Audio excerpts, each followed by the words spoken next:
Olá a todos, sejam muito bem-vindos à nossa aula sobre o complexo de Golgi. Então, o complexo de Golgi é uma estrutura bastante importante na produção e distribuição de proteínas, mas também de lipídios e de carboidratos que a célula precisa produzir ou para si própria ou para exportar.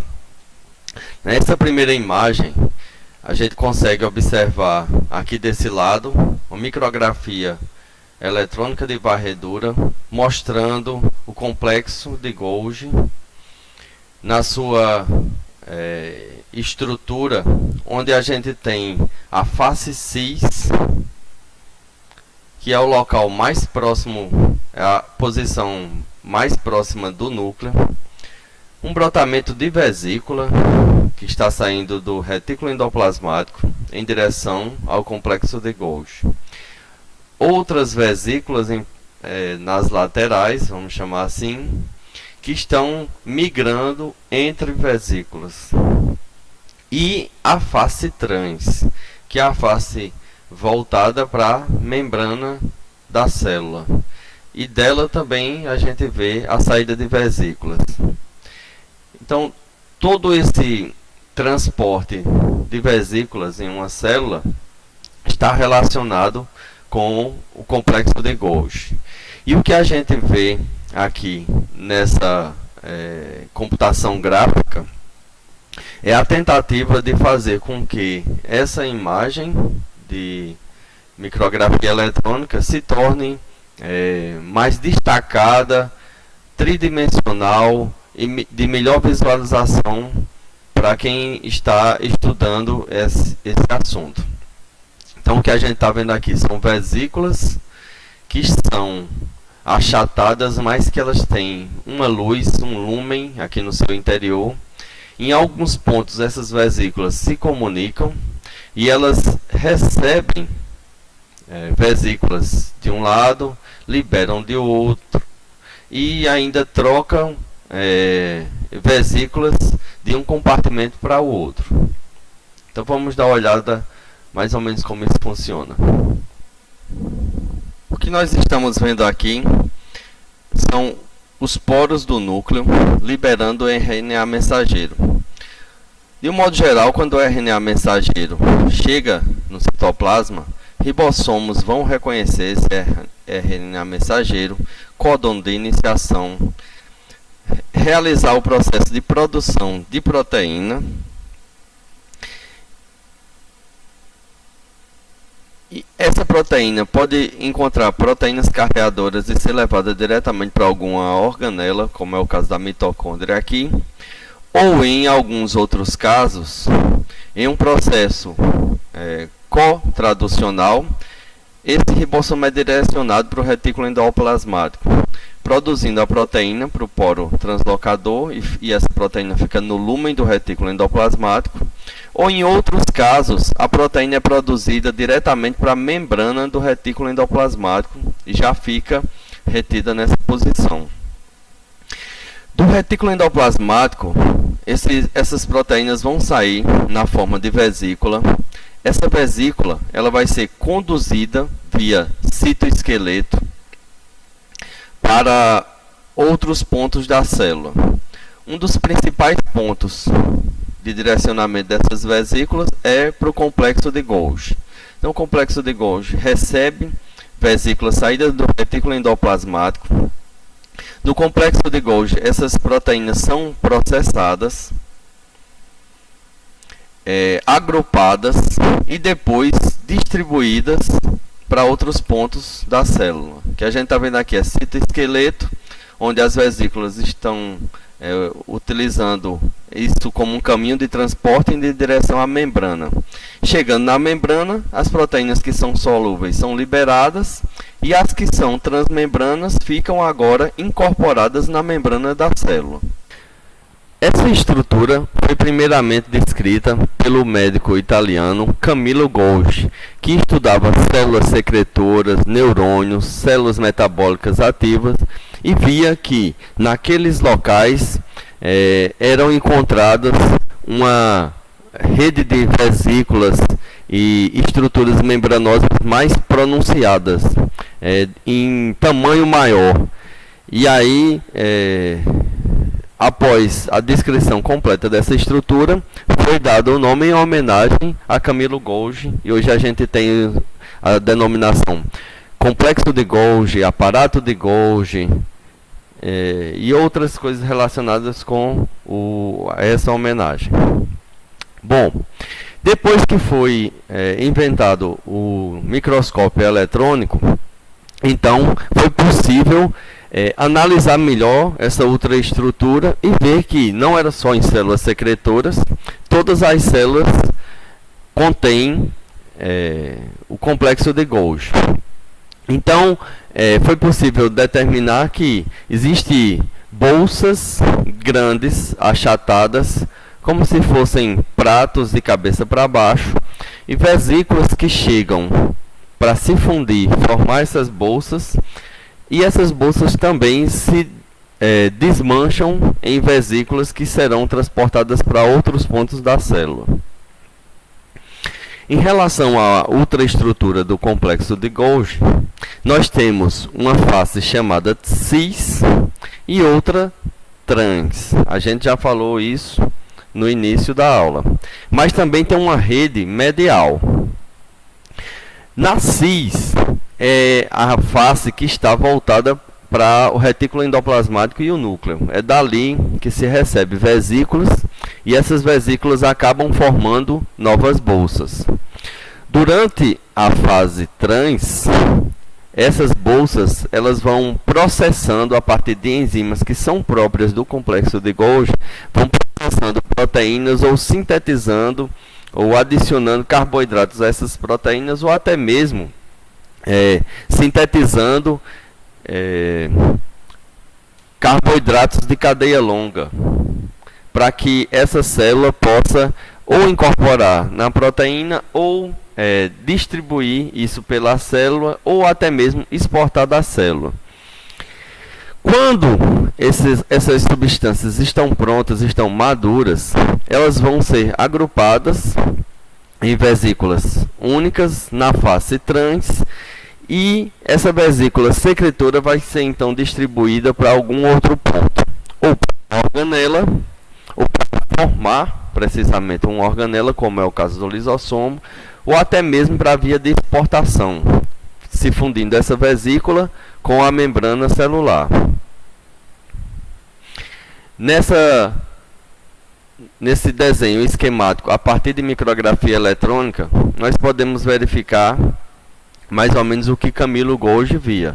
Então ele mal poderia ver essa rede de membranas achatadas, mas essas vesículas, que são muito grandes em relação à célula, é possível visualizar e até mesmo corar para que ela fique em mais evidência. Então aqui a gente tem o destaque do complexo de Golgi, do aparato de Golgi. Em relação à célula, a gente tem sempre o núcleo, e aqui está o aparato, o retículo endoplasmático está em volta do núcleo, e o Golgi do retículo endoplasmático. Então a gente tem em destaque essa ampliação, mostrando as cisternas, que aqui não estão tão achatadas assim como na micrografia eletrônica, para que facilite a visualização, e mostrando a chegada de vesículas vindas do retículo endoplasmático e a saída de vesículas que pode ir para vários pontos da célula. Algumas células secretoras, elas são especializadas em secreção, como as células caliciformes do nosso intestino, que produz o muco que reveste o intestino. Então tem um complexo de Golgi bem desenvolvido. Então a gente encontra vesículas grandes, e uma célula como essa, que é produtora de muco, de polissacarídeos, ela precisa então que esse polissacarídeo seja sintetizado diretamente dentro do Golgi, para depois ser liberado nessa forma de muco, para proteger então esse tecido. E várias outras acontecem dessa mesma forma. Olhando esquematicamente para essa célula caliciforme, o que nós temos aqui é uma base da célula bem estreita e um ápice mais largo, mais proeminente. O núcleo está próximo da base, o aparato de Golgi logo próximo do núcleo, e a maior parte do volume das células são vesículas contendo muco. Essas vesículas se fundem com a membrana externa e assim esse muco ele é liberado na região apical da célula. A composição química do complexo de Golgi, nós temos membrana e a luz, a parte interna, né, o lúmen do complexo de Golgi. O que é que a gente vai encontrar na membrana? 35 a 40% de lipídios, principalmente fosfolipídios, como a gente já estudou anteriormente, e muita proteína. Essa membrana tem muita proteína justamente porque ela é muito especializada em direcionamento das vesículas. Então, para que as substâncias funcionem dentro da vesícula e para o transporte de vesícula, a gente precisa que tenha proteínas específicas que deem esse direcionamento e esse processamento. A gente vai ver detalhes disso na aula de hoje.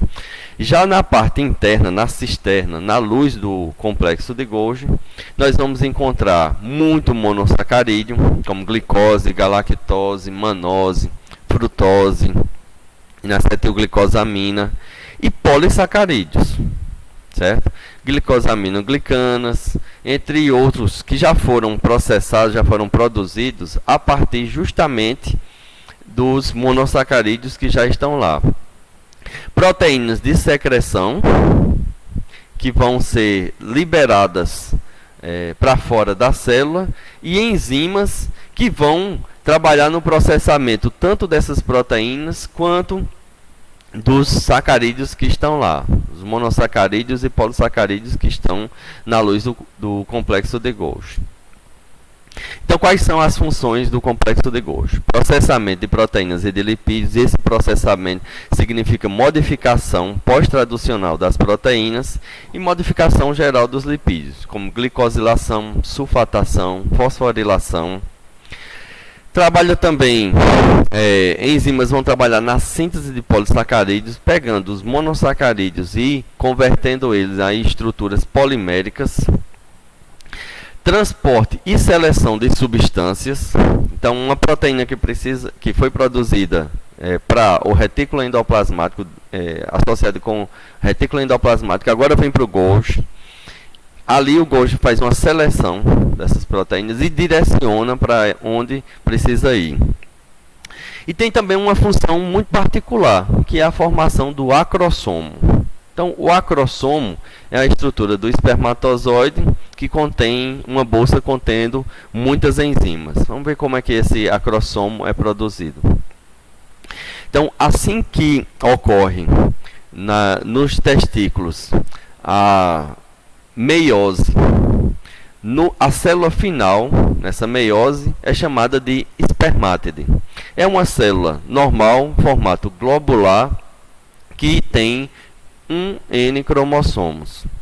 Bom, mas isso daqui não é um espermatozoide pronto. O que é que vai acontecer? A gente tem aqui núcleo, retículo endoplasmático, complexo de Golgi, mitocôndrias. E o que vai acontecendo é que o citoesqueleto ele vai se desenvolvendo para a formação do flagelo. O flagelo que vai dar a motilidade do espermatozoide, ele vai sendo formado. As mitocôndrias vão se direcionando para a base desse flagelo, porque para que o flagelo tenha movimento é preciso que tenha muita energia, e no final das contas, o que o espermatozoide vai precisar de energia é para a movimentação do flagelo. Nesse momento também, as bolsas do aparato de Golgi vão se fundindo e vão formando uma bolsa única, para que as enzimas que estão lá dentro, que antes serviam para o processamento de proteínas e de monossacarídeos, agora vão ter enzimas selecionadas para o funcionamento do espermatozoide. Então, o núcleo vai se mantendo, as mitocôndrias vão migrando para onde precisa de energia, e o acrossomo, que é a fusão do complexo de Golgi, vai crescendo e tendo suas enzimas prontas para o funcionamento. Grande parte desse citoplasma é perdido, é eliminado durante a maturação do espermatozoide. Quando chega no final, o que nós vamos ter é uma célula especializada que contém uma cauda longa.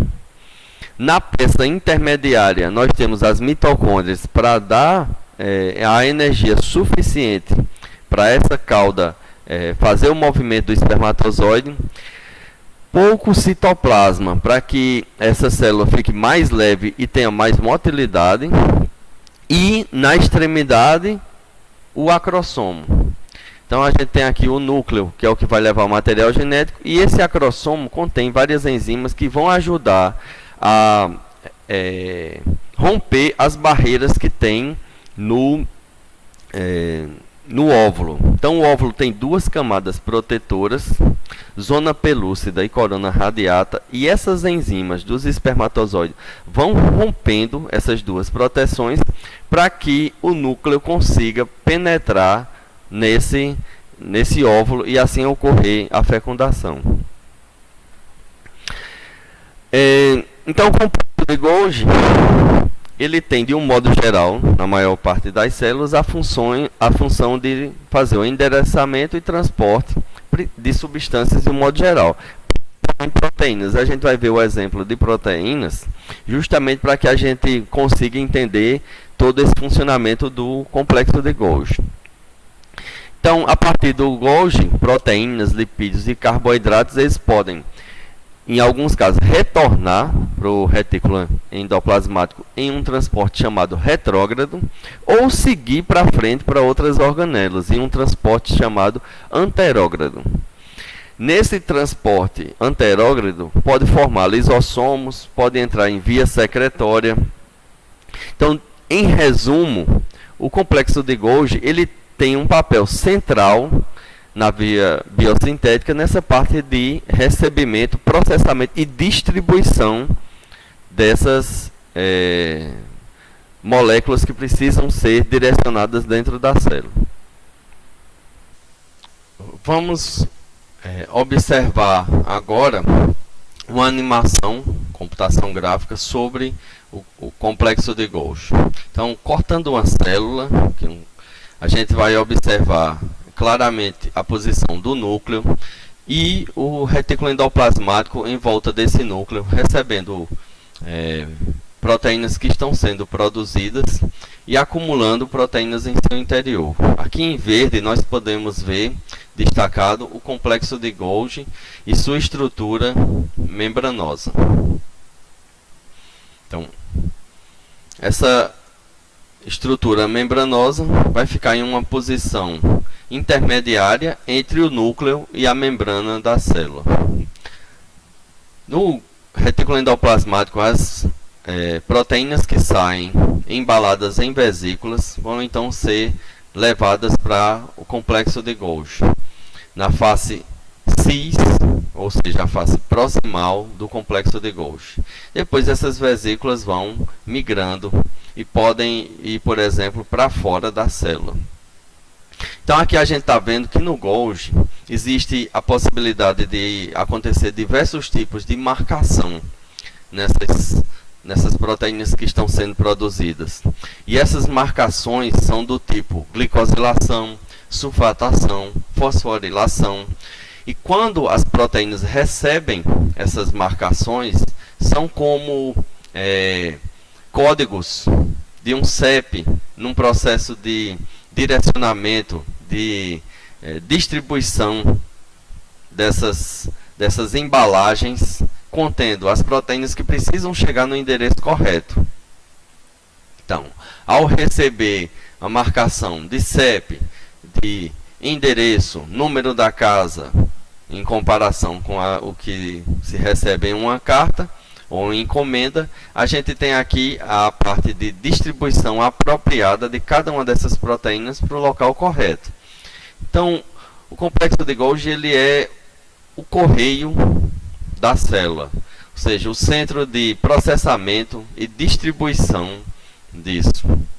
Então, quando uma célula tem um endereçamento para exportação, o que vai acontecer é que essas membranas, essas vesículas, elas vão se fundir com a membrana, liberando então essas proteínas para fora da célula. Algumas constitutivamente, outras dependem de sinalização para poder ser liberadas. Assim também como na hora da fagocitose, como está sendo demonstrado aí, um lisossomo que é formado no complexo de Golgi vai processar essa fagocitose e as enzimas vão então degradar o que tem dentro dessa vesícula nova que chegou na célula. Então, o complexo de Golgi ele é responsável pelo processamento e ele tem uma compartimentalização funcional, ou seja, dependendo de que fase a substância esteja para ser processada no Golgi, ela vai passando por uma enzima ou por outra enzima e assim sendo processado em uma sequência de enzimas. Então aí nesse caso vai ocorrer dentro do complexo de Golgi glicosilação, fosforilação, sulfatação e síntese, processamento de polissacarídeos. No caso de glicosilação de proteínas, a gente tem dois tipos, a O-glicosilação e a N-glicosilação. Então, O-glicosilação é quando aquele conjunto de glicídios está ligado a uma proteína pelo radical OH dos resíduos, dos aminoácidos serina ou treonina. Já na N-glicosilação, na cadeia lateral da asparagina, é utilizado o nitrogênio como local de ancoragem desses glicídios. A gente viu anteriormente, no retículo endoplasmático, que a glicosilação ela serve como forma das enzimas analisarem se essa proteína ela foi bem dobrada, se ela está adequada para seguir à frente no processo, para ela ser exportada. Então, é transferido, nesse caso aqui, para a asparagina, numa N-glicosilação, um conjunto de glicídios e logo no retículo endoplasmático, enzimas vão processar esses glicídios, deixando com que eles fiquem em uma forma intermediária. Quando chega no lúmen do complexo de Golgi, é o que a gente está vendo aqui em destaque, os glicídios dessa proteína eles vão sofrer novo processamento. Então existe modificação da estrutura, adição de monossacarídeos, adição de monossacarídeos diferentes que não tinha no retículo endoplasmático, e isso é uma sinalização, como a gente viu agora há pouco, para o direcionamento para onde essa proteína vai. Então, alguns dos códigos do CEP de direcionamento estão relacionados com a quantidade e tipo de açúcares, de monossacarídeos que essa proteína recebeu. Então, o que é que vai acontecer durante essa modificação de proteínas? A proteína que foi produzida co-traducionalmente para o retículo endoplasmático, ela é selecionada em uma vesícula e vem para o complexo de Golgi. Ao chegar aqui, ela começa a passar pelo primeiro processo de seleção, vai ter fosforilação de oligosacarídeos e de proteínas, por exemplo, lisossômicas. Em seguida, nas faces mediais, nas regiões mediais, vai ter remoção de manose, adição de N-acetilglicosamina, adição de galactose, sulfatação E aí, essas proteínas vão passar por uma nova seleção. E nessa nova seleção já é de direcionamento na face trans do Golgi, para saber se essas proteínas vão ser direcionadas para lisossomo, para membrana plasmática ou vai se tornar uma vesícula secretora. Quer essa secreção seja constitutiva, ou seja, o tempo inteiro produziu, está sendo lançado, quer seja por via de sinalização, ou seja, fica retido no citoplasma. Quando vem uma sinalização externa, essa vesícula se funde com a membrana e libera a substância. Então, no caso de fosforilação, vamos tomar como exemplo aqui uma fosforilação, as proteínas estão sendo produzidas aqui no retículo endoplasmático. Então, a gente tem dois tipos de proteína, uma que vai ser secretada e outra que vai ser lisossomal. Para diferenciar as duas, quando chega na face cis do complexo de Golgi, essa lisossomal ela vai ser fosforilada. Quando chega na face trans do complexo de Golgi, a proteína que seria secretada, ela entra em uma vesícula e vai ser diretamente exportada da célula. Já a proteína que vai para o lisossomo, ela vai ter um receptor no Golgi mesmo, específico, que vai reconhecer a proteína fosforilada. Esse receptor recruta proteínas de encapsulamento dessa vesícula. A vesícula formada e encapsulada é direcionada para o lisossomo. Quando chega próximo do lisossomo, essa cápsula proteica da vesícula é descartada e receptores, como a gente viu aqui, são reciclados e voltam ali para pegar novamente essa enzima fosforilada para vir para o lisossomo.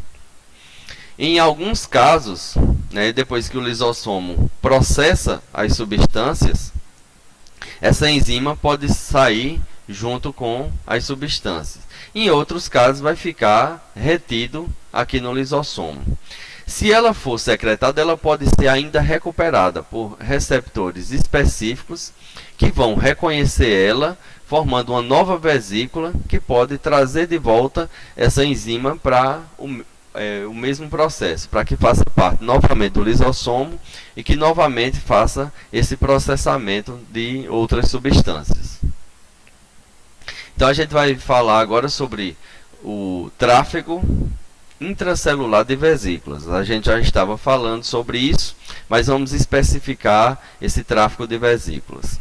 Em procariotos, esse tráfego de vesículas ele é muito simples. Algumas proteínas, algumas substâncias que o procarioto precisa produzir, como por exemplo enzimas de digestão, ficam acumulados em vesículas no citoplasma e, se for necessário a secreção, ela é secretada, como por exemplo, uma bactéria está no meio com muita sacarose, então ela vai lançar a enzima sacarase no meio, vai quebrar essa sacarose em glicose e frutose e vai absorver a glicose e frutose para o seu metabolismo.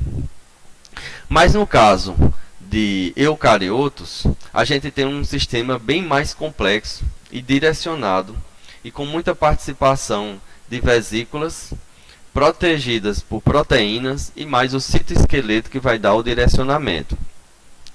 Então, o que a gente está vendo aqui é uma rede que vai sempre funcionar, retículo endoplasmático para o Golgi, em um sistema que tanto é anterógrado, representado aqui pelas setas vermelhas, como pode ser também retrógrado, representado pelas setas em cor azul. Do Golgi é mandado para vários locais, diretamente para o exterior da célula, ou pode ficar retido em vesículas. Quando vai para endossomos, por exemplo, para formar o lisossomo, existe um transporte tanto retrógrado quanto anterógrado. E esse transporte de vesículas ele acontece o tempo inteiro. Quando a vesícula faz um transporte retrógrado, é porque ela precisa trazer de volta receptores e enzimas que vão funcionar no compartimento anterior. como por exemplo, sair uma vesícula do Golgi para o retículo endoplasmático, vai fazer com que os receptores de membrana que reconheceram as proteínas que precisavam ir para o Golgi, ele seja reciclado. Ele novamente volte para ali, reconheça proteínas e agora ele faça o transporte anterógrado em direção ao complexo de Golgi. E vários outros processos na célula vão acontecer dessa mesma forma. Então, o que a gente tem aqui é mostrando como é que acontece esse processo entre cis, medial e trans. As vesículas que saem do retículo endoplasmático, elas vão se fundir formando uma cisterna da porção cis. Essa cisterna, ela vai maturando as proteínas e vai sendo empurrada para frente por uma nova vesícula, por uma nova cisterna que está sendo formada pela fusão de vesículas. Então, uma nova cisterna é formada pela fusão de vesículas e empurra para frente a vesícula que estava em cis e agora ela vai ser medial. E assim ela vai sendo empurrada enquanto as proteínas lá dentro estão sendo processadas, até que do medial chega no trans.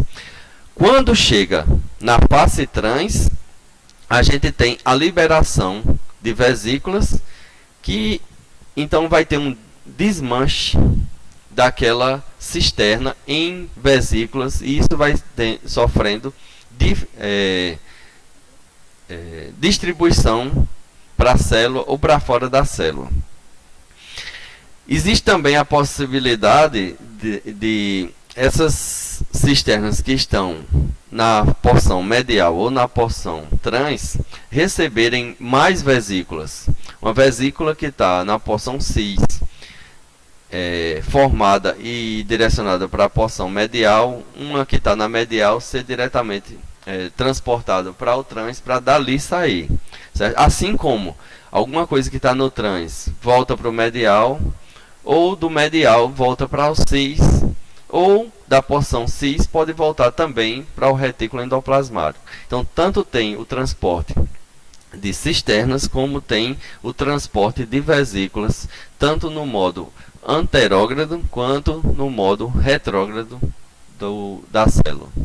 Essa animação vai mostrar para a gente como ocorre o funcionamento do processamento e distribuição de proteínas.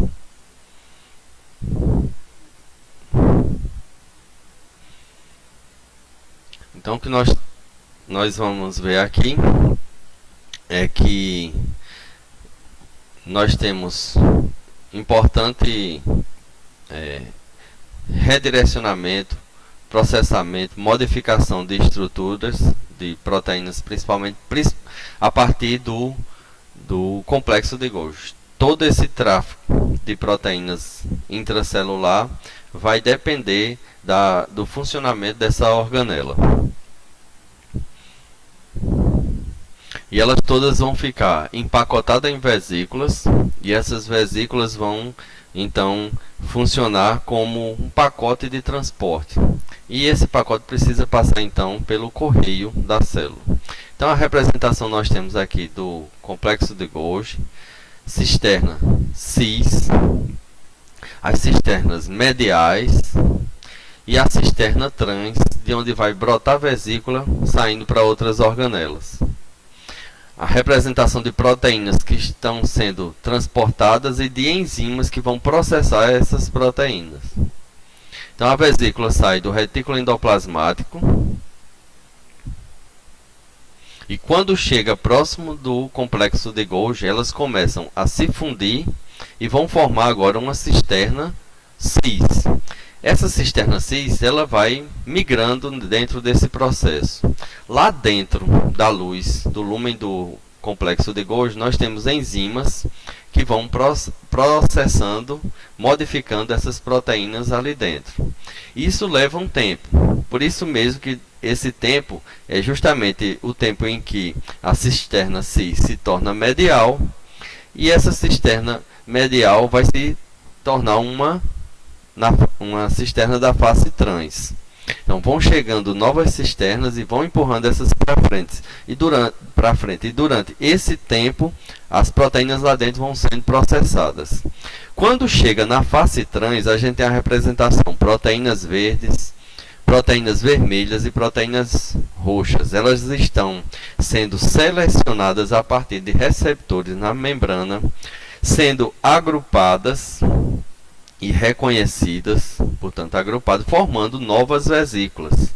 Então essas novas vesículas, elas vão ser direcionadas contendo um único conjunto, o conjunto de um tipo de proteína, e agora elas são direcionadas para o local específico. Então, proteína roxa vai para um local, a verde vai para o outro e a proteína vermelha vai para outro ponto da célula.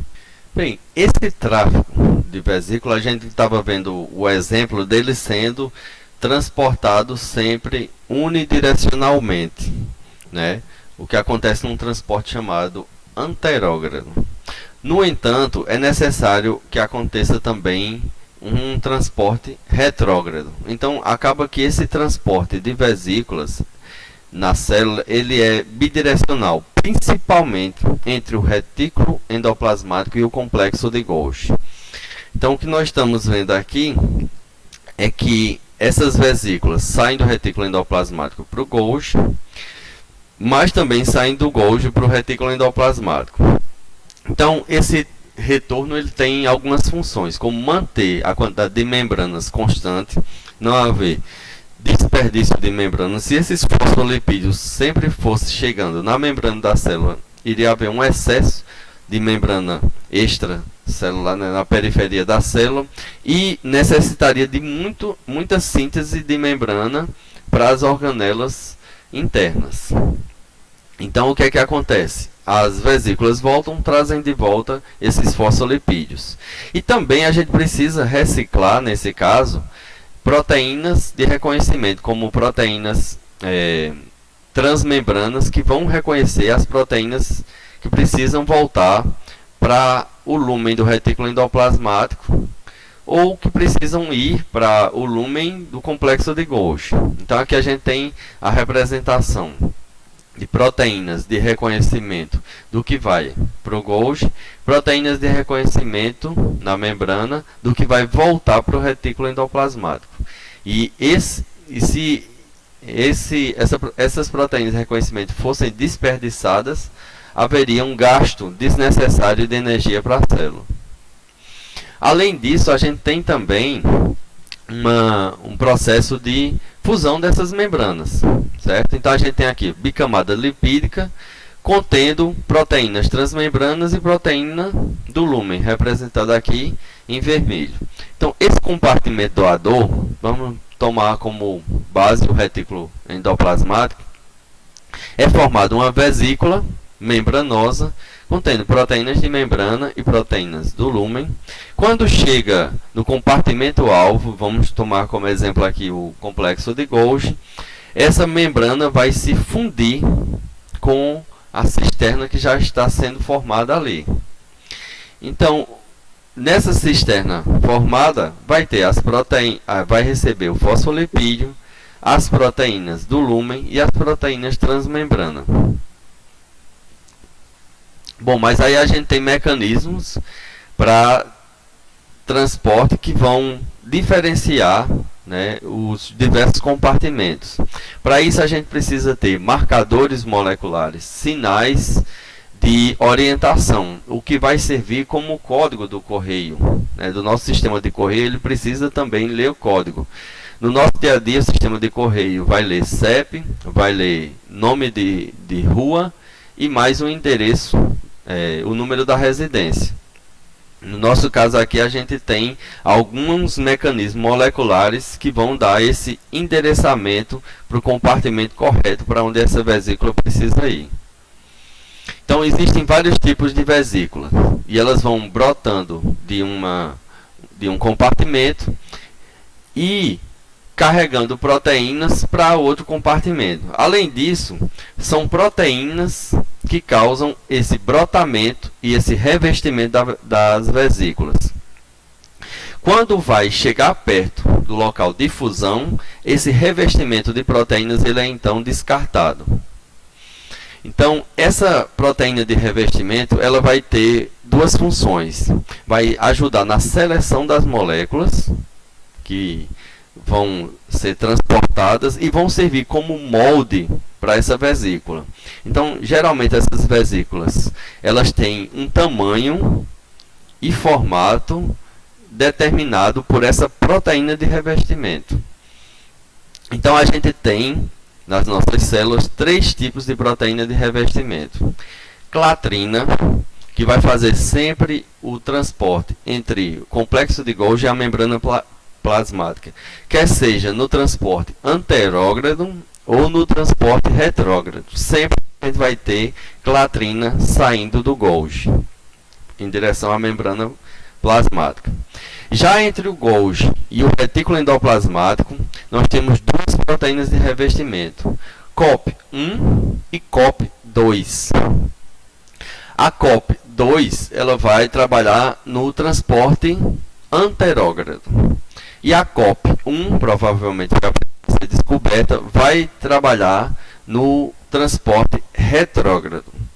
O que a gente está vendo aqui nessas micrografias eletrônicas é que existe diferença na composição e na estrutura proteica desses 3 tipos de vesícula. Aqui a gente tem a vesícula de clatrina, do Golgi para a membrana, COP1, que vai do Golgi para o retículo endoplasmático, e COP2, que vai do retículo endoplasmático para o Golgi. Então, nessa representação aqui, a gente tem a diferença de coloração entre clatrina, COP1 e COP2. Então, o que a gente vê, pensando só num transporte anterógrado, que a gente vai ter uma vesícula formada por COP2, que vai sair do retículo endoplasmático para o Golgi, e depois, na face trans do Golgi, clatrina vai revestir as vesículas que vão sair do Golgi em direção à membrana celular, ou a um lisossomo, por exemplo. Já a COP1 ela vai funcionar formando uma vesícula que volta para outro compartimento anterior do Golgi ou que volta diretamente para o retículo endoplasmático, fazendo sempre o COP1 o transporte retrógrado. Nessa computação gráfica a gente pode ver exatamente como é que é a estrutura de uma COP2. Proteínas que vão formando uma grade que tem triângulos sendo formado, uma estrutura triangular, e esse conjunto de triângulos acaba formando uma esfera, e essa esfera contém no seu interior uma vesícula membranosa que sai do retículo endoplasmático e se funde no complexo de Golgi. E a clatrina? Com a clatrina a gente vai conseguir entender melhor como é que funciona esse processo de formação de vesícula e ajuda na seleção das proteínas que precisam ser carregadas. Então aqui a gente tem uma membrana doadora, certo? Um local de onde sairão proteínas. Como é que elas são reconhecidas para ir para um outro local? Existe um receptor na membrana, certo? Um receptor de carga que vai reconhecer essa carga. A carga é a proteína que precisa ser transportada. Quando essa proteína, esse receptor de carga reconhece a carga, proteínas de adaptação são acopladas nesse receptor de carga, certo? Na face de fora do compartimento doador.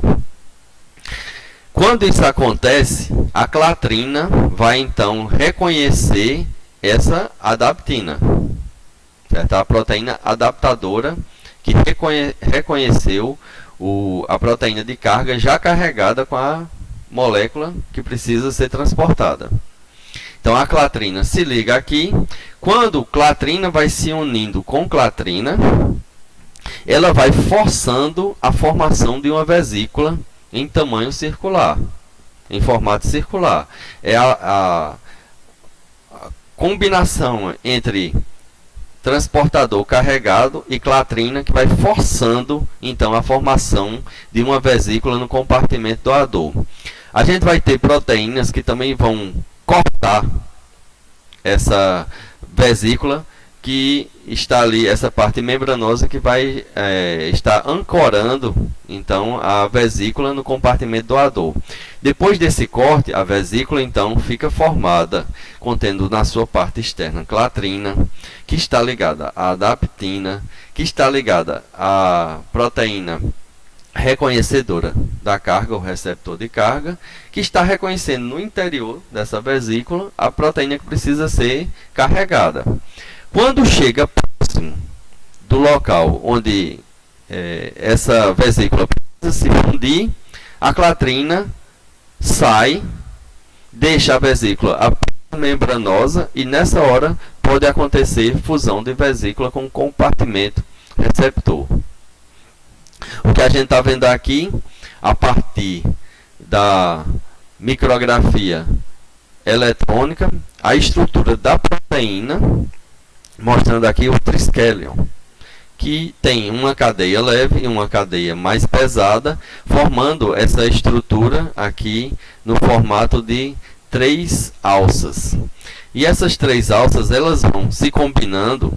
Nessa outra representação, nós temos um triskelion em vermelho, um triskelion em marrom e um triskelion em verde, mostrando como é que é o agrupamento deles, para que forme cada estrutura dessa que a gente está vendo aqui, cada gomo dessa bola, igual a bola de futebol é formada por vários hexágonos. Para formar cada hexágono desse, a gente tem que ter em cada ponto desse agrupamento de pelo menos 4 triskelion. E aí forma cada um desses gomos da bola e um conjunto de triskelion de clatrina vai acabar formando então esse revestimento da vesícula.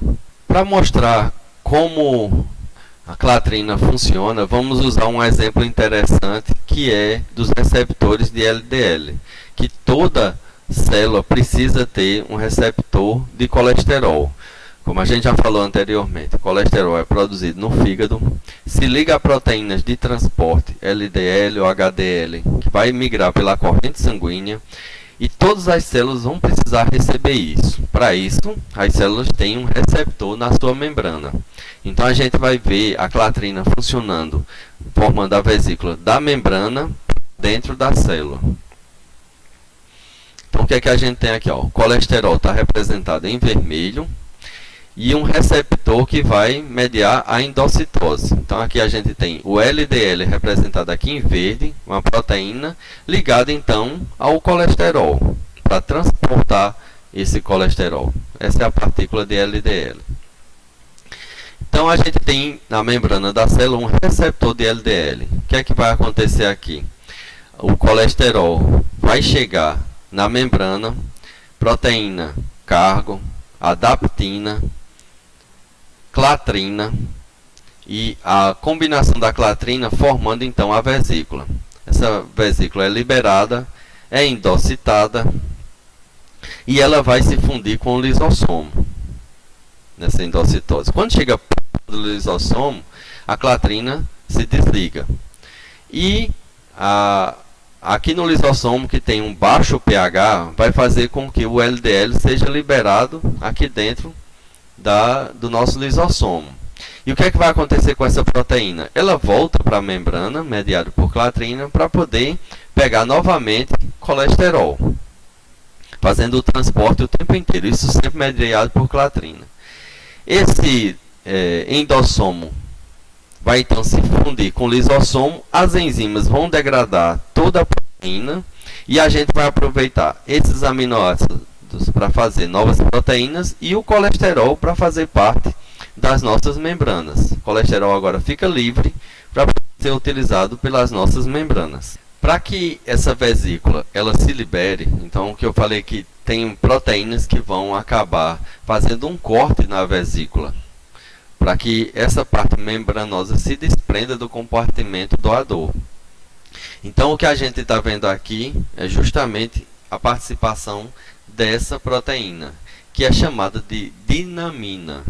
A dinamina vai gerar então o corte na região membranosa para liberar a vesícula do compartimento doador.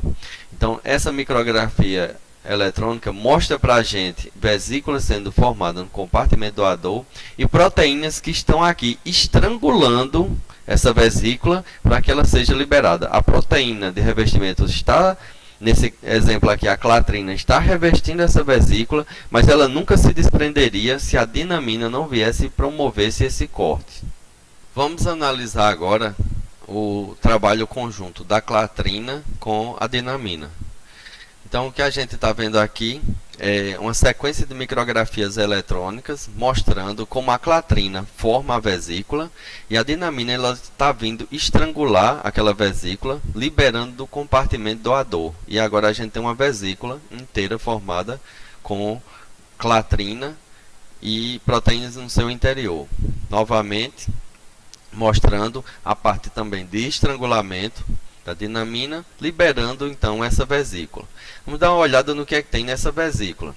Então a gente está vendo ali que tem proteínas de membrana, proteínas que estão sendo transportadas, aqui chamada de proteína cargo, receptores dessa proteína cargo, adaptina e agora a clatrina.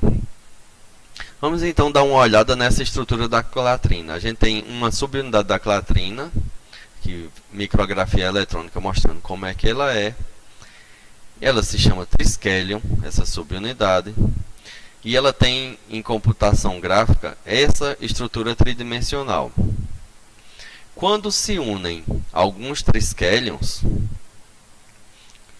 como eu falei anteriormente, 4 triskelions, eles vão formar então uma estrutura parecida com o gomo de uma bola. Quando muitos triskelions se organizam, eles acabam formando então uma estrutura parecendo com a bola com os seus gomos hexagonais. E daí a gente vê como esse revestimento com os triskelion de clatrina, eles conseguem formar então uma vesícula ao se ligar com a proteína transportadora, e essa vesícula, esse revestimento de proteína na vesícula vai fazer com que a vesícula seja formada sempre no tamanho padronizado. Então vamos ver agora também a COP1, a proteína que trabalha no transporte retrógrado entre o complexo de Golgi e o retículo endoplasmático. Então, onde a gente mais vai encontrar COP1 é na face cis do Golgi, fazendo com que as proteínas que estão lá retornem, principalmente o receptor de membrana, retornem lá para o retículo endoplasmático.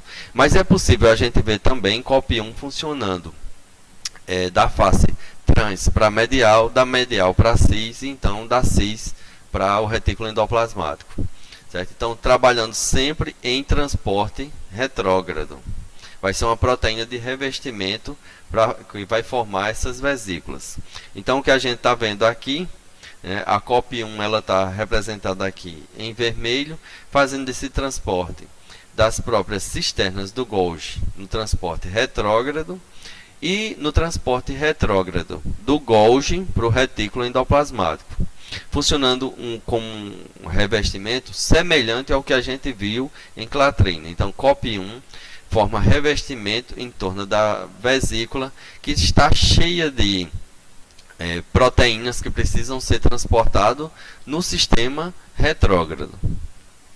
Então, o que a gente tem aqui? Essa COP1 ela vai migrar de volta, sempre sentido retrógrado, mas ela vai seguir sempre sobre citoesqueleto, certo? Então, citoesqueleto microtúbulo vai dar o caminho para essas vesículas migrarem o tempo inteiro, tanto no retrógrado quanto no anterógrado.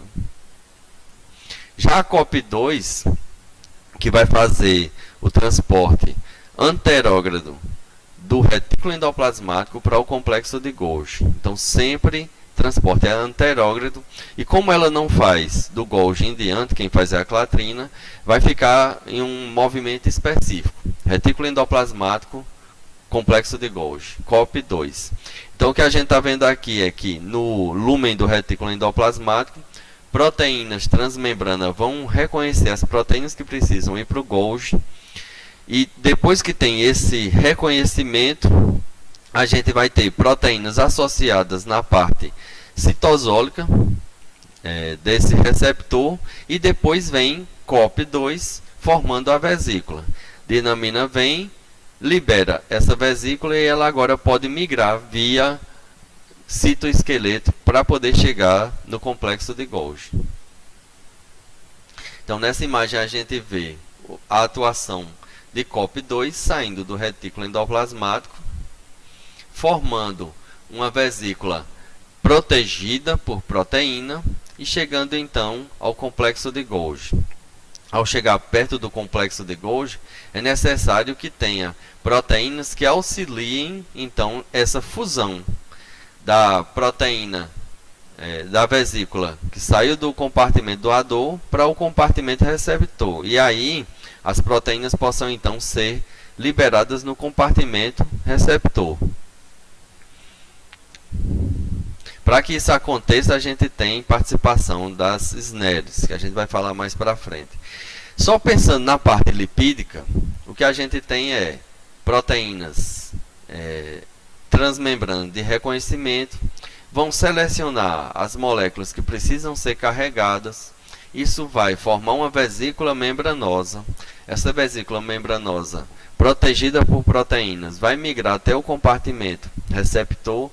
E agora a parte lipídica, ela vai se fundir, lipídica com lipídica, liberando então no compartimento alvo as proteínas para o lúmen desse compartimento alvo. Para que ocorra a ancoragem, a gente está vendo aqui só porção lipídica, proteína, carga, a carga, e aqui a gente tem uma V-SNER. A V-SNER, ela vai, quando chegar perto do compartimento receptor, se ligar à proteína T-SNER. Ela é T porque ela está justamente num local trans, num local mais distante. Para que chegue no compartimento certo, a gente tem também proteínas de ancoragem, certo? Então, vai fazer a ancoragem da vesícula, vai se ligar a V-SNER com a T-SNER, e nessa fusão a gente tem o auxílio da fusão lipídica de uma vesícula com o compartimento receptor. Então, as SNERs elas vão funcionando duas a duas, como a gente está vendo aqui.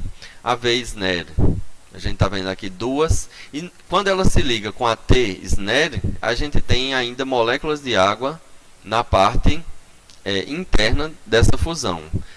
Quando as membranas vão se aproximando, vai havendo, a água vai sendo expulsada dessa região, vai sendo expulsa, e a parte lipídica então agora começa a se fundir. Então, depois da fusão da porção lipídica, agora a vesícula que está chegando no compartimento receptor vai fazer parte desse compartimento receptor. E a V-SNER e a T-SNER estão agora unidas fortemente, e essa união forte é o que promove então essa fusão dessas membranas. Tá. Então vamos ver o transporte a partir do retículo endoplasmático através do complexo de Golgi. Então, algumas vesículas selecionam moléculas, se movem para próximo do compartimento receptor.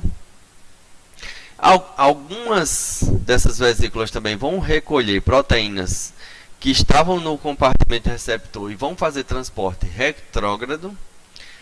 E aí a gente tem uma rota que também envolve classificação.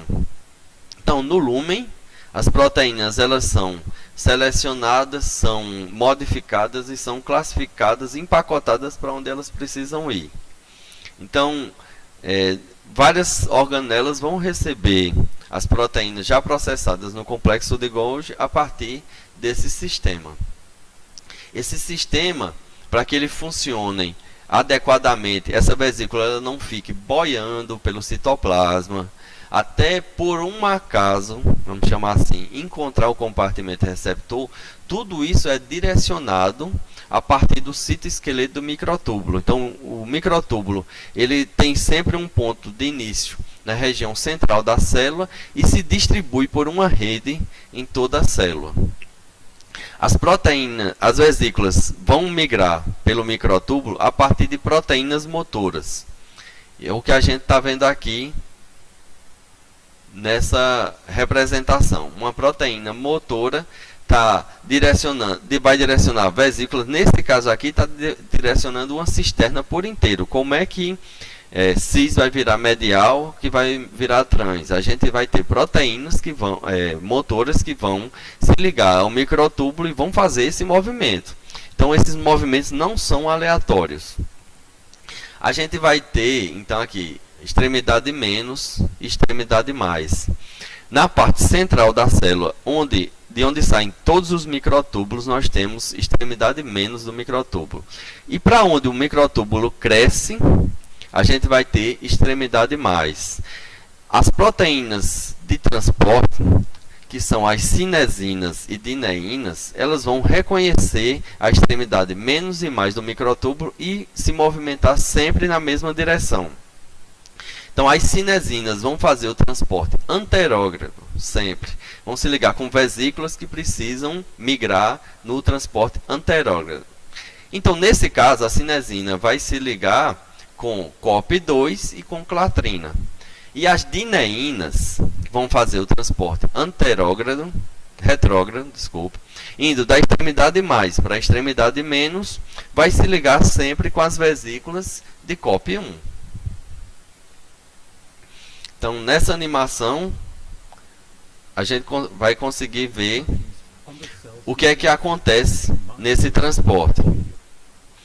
Então, a gente está vendo uma vesícula migrando pelo o microtúbulo e uma proteína cinesina fazendo o transporte. E a gente está vendo uma animação que parece uns passos, isso acontece realmente. A cinesina ela se movimenta em suas cabeças, vão se desligando do microtúbulo e se ligando mais para frente, fazendo então esse transporte da vesícula dessa forma. Bom, exocitose. No meio desse conjunto de transporte de vesículas, existe a fase onde essa vesícula pode ir, por exemplo, do Golgi para fora da célula. Isso é um processo de exocitose. Nessa hora, a célula precisa liberar substâncias para o meio.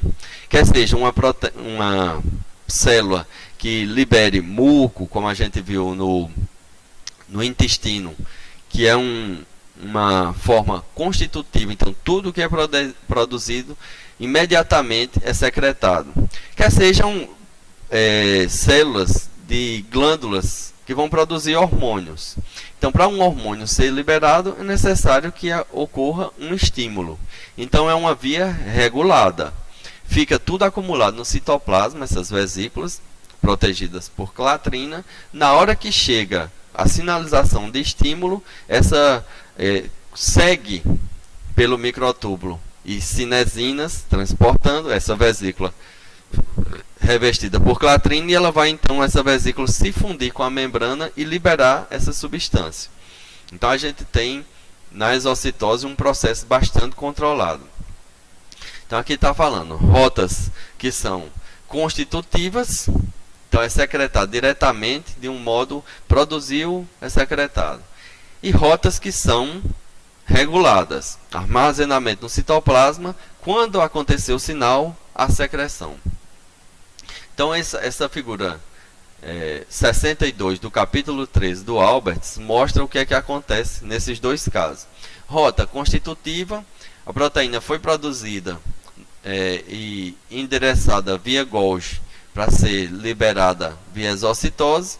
Ela entra numa vesícula revestida por clatrina, que migra com auxílio de cinesina pelo microtúbulo e se funde com a membrana da célula.